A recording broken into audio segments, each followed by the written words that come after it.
ఎవరైనా సరే పోలీస్ స్టేషన్లకు వచ్చి హడావిడి చేస్తే చక్కగా తీసుకెళ్లి బొక్కలో వేయండి అని సీఎం రేవంత్ రెడ్డి రాష్ట్ర పోలీసులను ఆదేశించారు.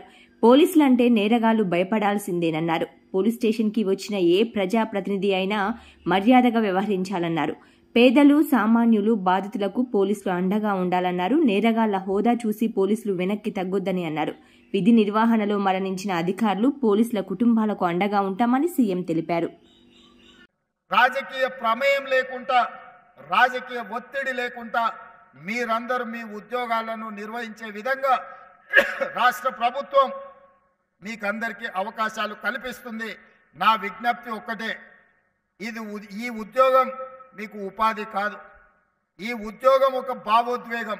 ఈ భావోద్వేగం తెలంగాణ రాష్ట్ర శాంతి భద్రతలను కాపాడడమే కాకుండా ప్రభుత్వం యొక్క ప్రతిష్టను పెంచే బాధ్యత మీ మీదనే ఉన్నది. మేమెంత చేసినా మీరు వ్యవహరించే విధానంతోనే ఈ ప్రభుత్వానికి పేరు ప్రతిష్టలు వస్తాయి. మీరు బాధితుల పట్ల గౌరవంగా, మర్యాదగా వ్యవహరించాలి. అప్పుడప్పుడు ఫ్రెండ్లీ పోలీసింగ్ అని నేను వింటుంటా. ఫ్రెండ్లీ పోలీసింగ్ అంటే క్రిమినల్స్తో ఫ్రెండ్లీగా ఉండమని కాదు. నేను స్పష్టంగా మా పోలీస్ మిత్రులకు నేను చెప్పదలుచుకున్నాను. ఫ్రెండ్లీ పోలీసింగ్ అనే పదం బాధితులకు, అన్యాయం జరిగిన వాళ్ళు పోలీస్ స్టేషన్కి వచ్చినప్పుడు వాళ్ళని కూర్చోబెట్టి వాళ్ళ ఫిర్యాదు ఏందో కనుక్కొని ఆ ఫిర్యాదును పరిష్కరించి వాళ్ళకి న్యాయం చేసే విధంగా ఫ్రెండ్లీ పోలీసింగ్ ఉండాలి తప్ప కబ్జాలు పెట్టుకున్న వాళ్ళకో, హత్యలు చేసిన వాళ్ళకో, లేకపోతే ఆర్థిక నేరగాళ్లతో ఫ్రెండ్లీగా ఉండమని కాదు. అందుకే ఫ్రెండ్లీ పోలీసింగ్ అనే దాన్ని రీడిఫైన్ చేసుకోండి. పోలీస్ అంటే నేరగాడు భయపడి తీరవలసిందే. పోలీస్ పేరు వినిపిస్తే కబ్జాకోరైనా, డ్రగ్స్ వాడేవాడైనా, లేకపోతే చెరువులను, కుంటలను, నాలాలను ఆక్రమించుకునేవాడైనా, లేకపోతే నేరాలు చేయాలన్న ఆలోచన ఉన్నవాడు పోలీస్ పేరు చెప్తే భయపడాలి.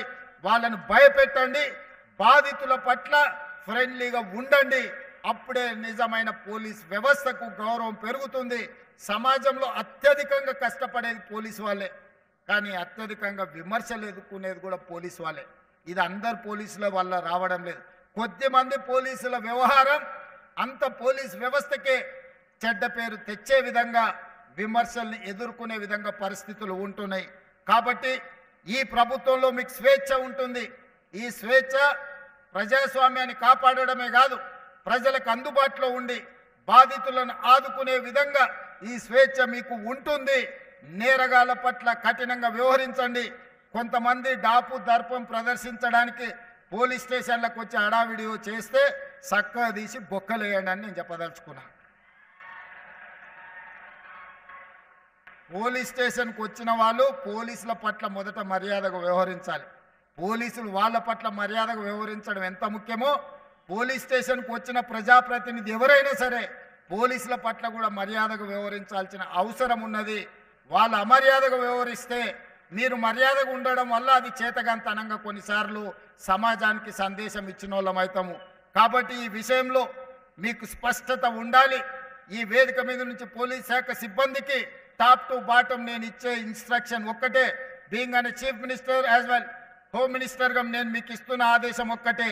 పేదల పట్ల, సామాన్యుల పట్ల, బాధితుల పట్ల మీరు సానుభూతితో ఉండండి. వాళ్ళ సమస్యల్ని పరిష్కరించండి.